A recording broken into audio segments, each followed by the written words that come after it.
ઉદ્ધાર માટે પણ લાયકાત જોઈએ. કઈ એવું નહીં કે આપણે કહીએ પાપ કર્યા ને ગંગાજીમાં ડૂબકી લગાવી આવ્યા, એવી રીતે પાપ ધોવાતા નથી. પાપ ક્યારે ધોવાય છે?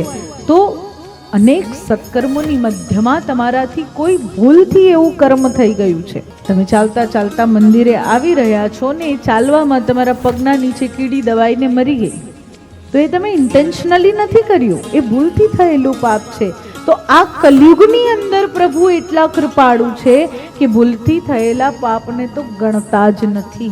ત્યાં ક્ષમા મળી શકે. પણ તમે જાણી જોઈને નરકોનું વર્ણન આવે, એમાં તો એ વર્ણન આવે છે કે મનુષ્ય જો અહીંયા કીડા મકોડાને મારે તો ઉપર એ બધા કીડા મકોડા રાહ જુએ, અને જેવા તમે ઉપર જાઓ કે બધા તમને વળગી પડે. પણ છતાં આપણે તો મારીએ છીએ ને. નાની નાની નાની બાબત જોવા જશો તો આપોઆપ એક કર્મની અંદર જાગૃતિ આવી જશે. આજકાલ તો બધું અવેલેબલ હોય છે, પુસ્તકો તમારા પાસે અવેલેબલ હશે, તમે વાંચતા હશો. એ નાની નાની બાબતોને સમજો, માત્ર વાંચી નહીં લેવી, એને સમજવી પણ કે આવું ખરેખર હશે તો એ કર્મમાં જાગૃતિ આપોઆપ આવી જશે. આપોઆપ આપણી ચાલ બદલાઈ જશે, આપણી દ્રષ્ટિ બદલાઈ જશે. અમારે જે કરવું છે સાચવીને કરવું છે.